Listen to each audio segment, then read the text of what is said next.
Now for our roundtable with our News Channel 5 political analysts, Mary Anna Mancuso and Brian Crowley. Good morning to both of you.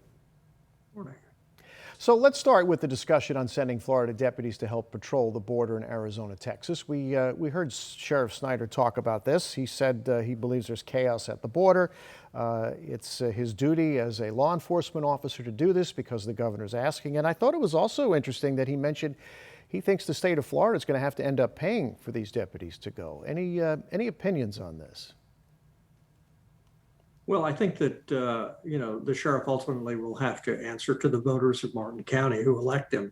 I thought it was interesting that the sheriff basically was saying that the reason he's doing this is merely because the governor asked, which then begs the question, was the governor's ask a legitimate ask, or is he playing politics? If he's playing politics, then I would suggest that maybe the sheriff needs to reconsider sending his deputies into that situation. If the sheriff genuinely believes that the governor's not playing politics, then the sheriff can feel comfortable with his decision. But ultimately, it's going to be up to the voters of Martin County to decide whether or not he was right or wrong.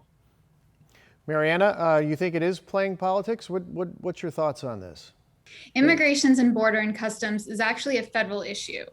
And that federal issue is to be handled by the federal government, not the Florida governor, Ron DeSantis. This is a prime example of the governor playing politics to keep his name above the fold and to keep his 2024 presidential dreams alive. All right, so you do think it's interesting, Brian, the opinion there that it might be Governor DeSantis kind of looking for more talking points for a possible presidential campaign.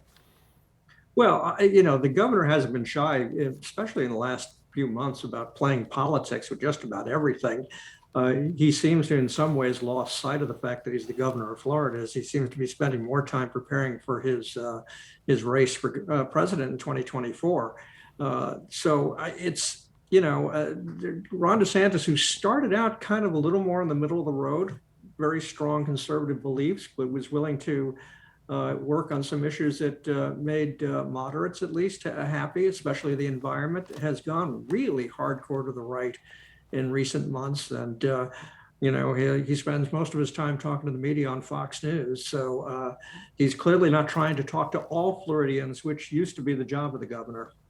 You know, Mary Anna, this is kind of a tricky thing for Governor DeSantis to do, right? I guess to send deputies as we start to get into the heart of hurricane season. I mean, when we need law enforcement here, we may need state resources here because Sheriff Snyder mentioned that he thought the state would be compensating them if they have to send deputies there.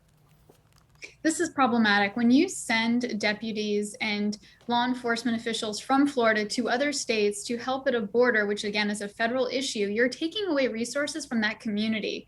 Here in South Florida, we need all of the resources that we can get. As you mentioned, we're heading into hurricane season. We've seen an uptick in mass violence when it comes to gun shootings here, specifically in Miami. So to send those law enforcement officers to another state to help out at a border, which is a federal issue, is really just pure negligence on the governor's part.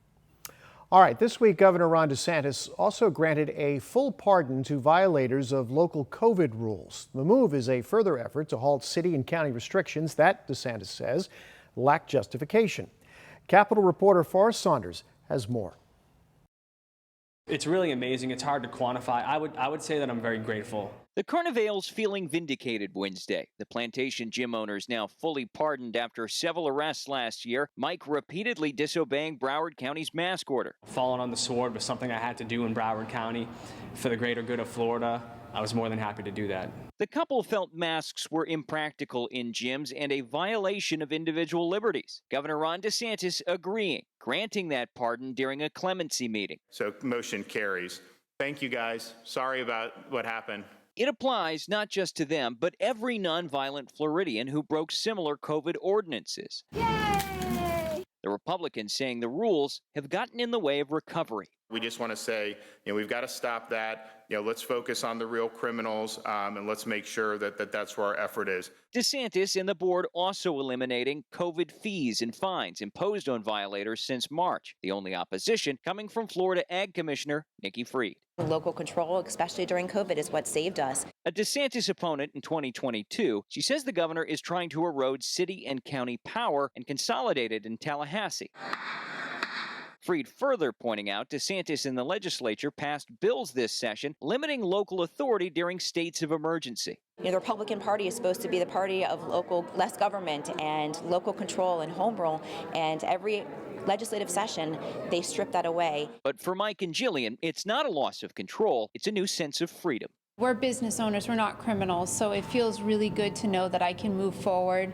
I can start to rebuild my life and rebuild my business without this hanging over my head. At the Capitol, Forrest Saunders, WPTV News Channel 5. Yeah, this has certainly been a hot button issue for a while now, especially when we talk about the state taking back some municipal powers. How much power should the state have versus local municipalities, especially in times of emergencies like this? Mary Anna, you have a thought on that? Well, as we heard, I think it's important to understand that the governor in Tallahassee is trying to weigh in on county ordinances and laws that are being passed by county officials, by those people that understand their community the best. And I think that that's very against what the Republicans stand for, which is small, limited government. At the same time, I can see it from a vantage point of the business owner and how they probably were hurting through those fines. But the reality is, look, you didn't have to, asking for a mask mandate wasn't a big deal. Infringing upon civil liberties to keep everybody protected, that's just social responsibility. And as a business owner in the community, that is a responsibility to everybody in that community. Yeah, Brian, what do you think about the governor's clemency moves this week on this? Well, this is just Ron DeSantis spiking the ball. He hasn't liked the way he was treated, and to some degree, he's correct on the way he was treated with his thinking about how to handle COVID crisis. So, this removing fines is really, as I said, just him spiking the ball, kind of thumping his chest and letting everybody know that he's the king of Florida.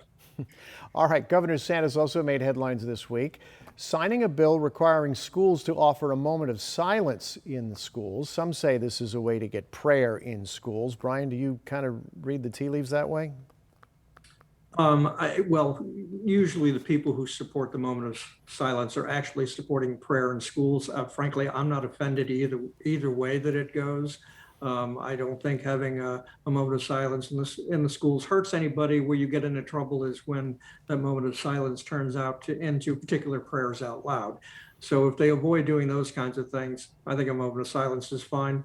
Most kids will not be thinking about heaven. They'll be thinking about a lot of other things. Mary Anna, the governor really played to supporters with this, right? Good move, you think, on his part?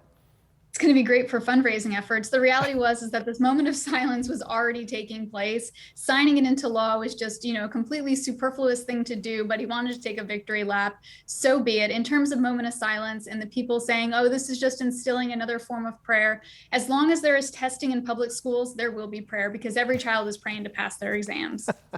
Good point right there. All right, so other big news this week came from the U.S. Supreme Court. Although it leans conservative, the justices voted 7-2 in favor of keeping the Affordable Care Act. Now, Florida Democrats praised the ruling, while Florida Senator Rick Scott disagreed with it, but he said health care costs should come down. Is this the end of the challenges and fights for the Affordable Care Act at this point, you think? Well, I think that's hard to predict. The challengers, this is the third time they've lost in front of the Supreme Court.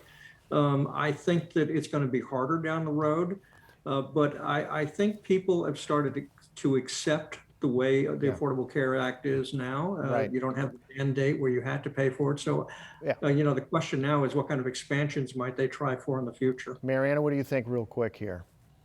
I think, as Brian said, they've lost 3 times before the Supreme Court. At some point, you just got to, take your toys, go home and admit the fact that this is how it is and figure a better way to make the system work better for all Americans.